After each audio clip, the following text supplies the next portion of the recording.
اگر فرض ادا کر دی جائے تو نماز ہو جاتی ہے، تو پھر رفع دین کی ضرورت کیوں ہے؟ اس لیے کہ نبی علیہ السلام کی سنت کو آپ چھوڑ نہیں سکتے، طریقے کو۔ ایک سنت وہ ہے جو نمازوں کے ساتھ سنتیں ہیں، اسی طریقے سے سوموار کا روزہ رکھنا سنت، جمعرات کا روزہ رکھنا سنت۔ یہ سنت طریقے کے معنوں میں نہیں آتی، یہ سنت نبی علیہ السلام کے عمل کے معنوں میں آتی ہے۔ اب فرض نماز ہے، فرض نماز کا ایک ڈھانچہ ہے نا۔ اب اگر میں یہ کہوں کہ فجر کی نماز پڑھنا سنت ہے، تو آپ کہیں گے نہیں، فجر کی نماز پڑھنا فرض ہے۔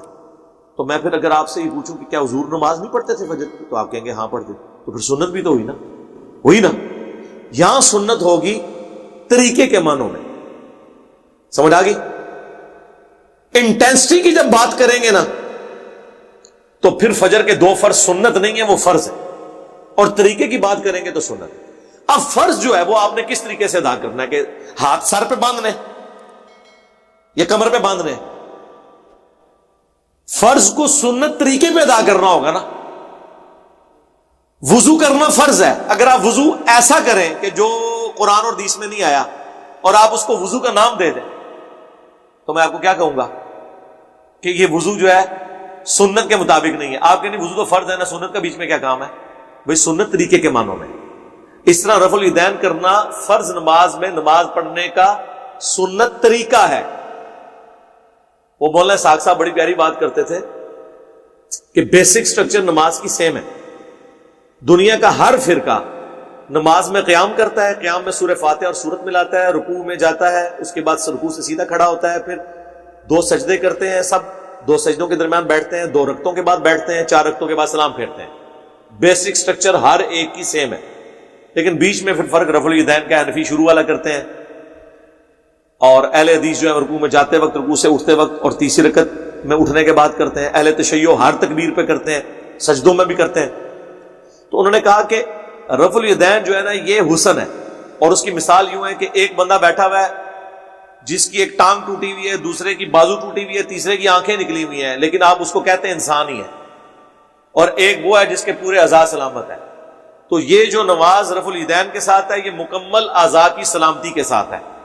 باقی ایڑیاں نے ٹوٹی پجی لنگڑی، بس آپ سمجھ جائیں۔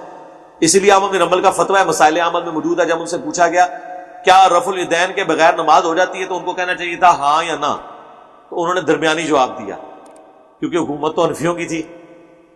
انہوں نے کہا کہ میں کچھ نہیں کہہ سکتا اس معاملے میں، البتہ جو رفع الیدین چھوڑتا ہے اس کی نماز سنت کے مطابق نہیں ہے۔ لیکن احمد بن حنبل تو کہہ سکتے تھے نا، کیونکہ اس زمانے میں ملوکیت تھی۔ ہم تو اس زمانے میں کہتے ہیں کہ جو شخص جان بوجھ کے رفع الیدین چھوڑتا ہے وہ رسول اللہ کا دشمن ہے، اس حوالے سے کہ اس شخص نے لوگوں کی شرم کی وجہ سے سنت طریقے کو چھوڑا ہوا ہے۔ اگر تجھے رفع الیدین سے چڑ ہے تو پہلا بھی چھوڑ، پھر میں تجھے اجازت دے دوں۔ پہلا تو اس لیے کرے کہ معاشرہ جو ہے اس کو پسند کرتا ہے، انفی ہونا ٹھیک ہے، کہتے ہو رفع الیدین سے کوئی فرق نہیں پڑتا، پہلا بھی چھوڑ دو، ڈائریکٹ اللہ اکبر کر کے ناک کے نیچے ہاتھ باندھو۔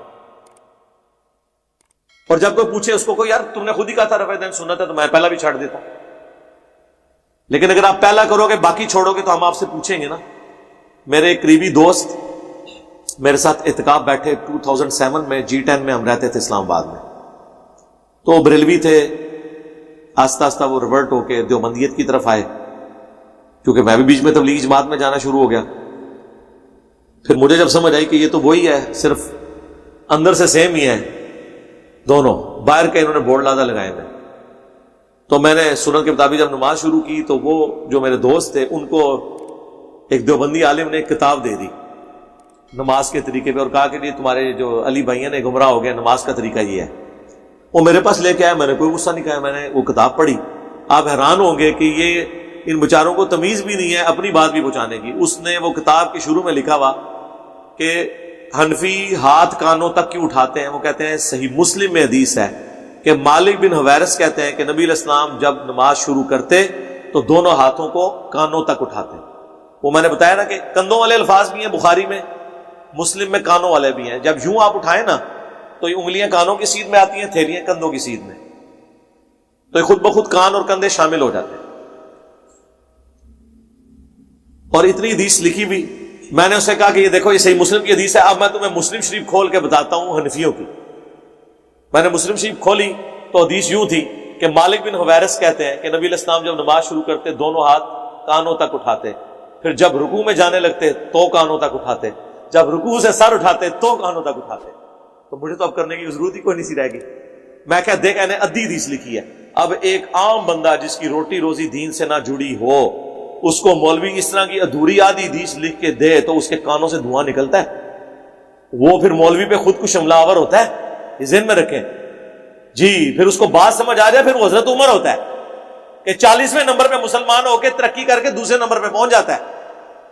انہوں نے کہا جی چھاڑ دو انجینئر صاحب. وہ کتاب چک کے مسلم لائے گا، کہتا مولوی 2 نمبری.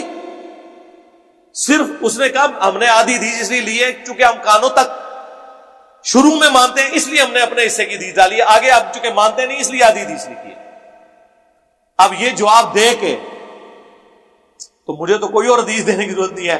وہ کتاب واپس لے کے آیا، اس نے میرے فائدہ شروع کر دیا سنن کے مطابق نماز.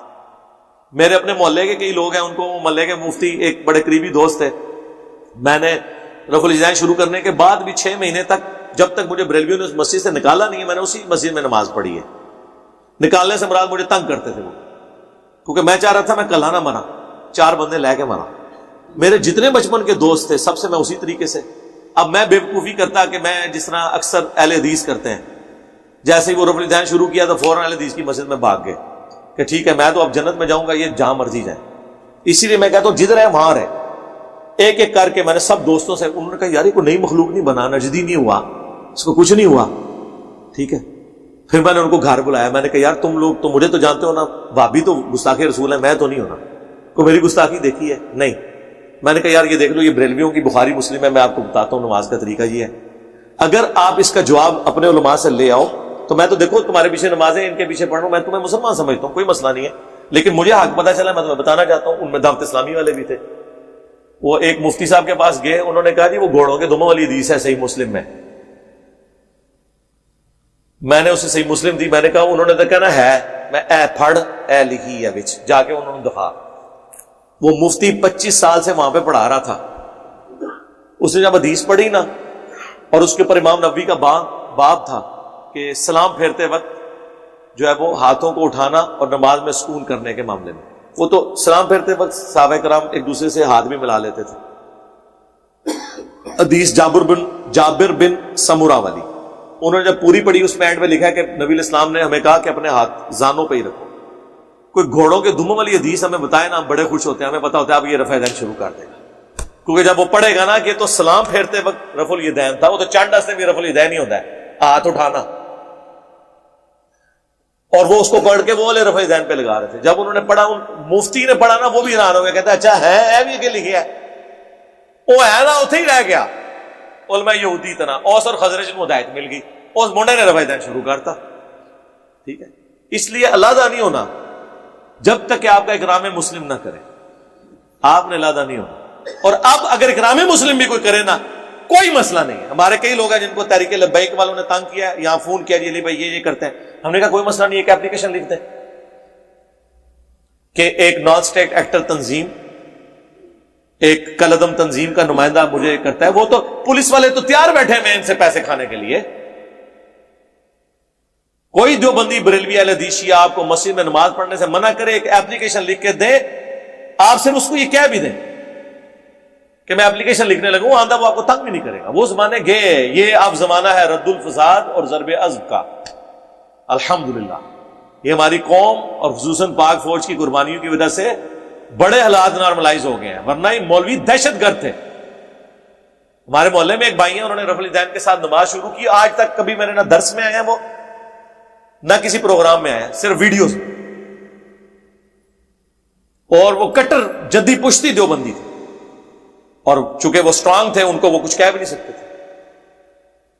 تو وہ مولوی تقریر کر رہا ہے، اب نام تو نہیں لے سکتا، ڈرتے ہیں نا، چندے ان سے کھاتے ہیں نا، یا کچھ لوگ آئے نہیں آئے کر رہے ہیں، یہ کر رہے ہیں. اور اس نے کہا کہ مولانا صاحب میں آپ کی بڑی عزت کرتا ہوں.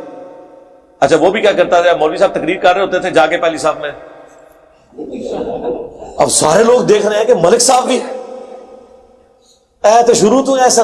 تو اب رفع الیدین سے نماز پڑھنا ایک بہت بڑی تبلیغ ہو گئی نا ان کے لیے، پوری عوام کے لیے.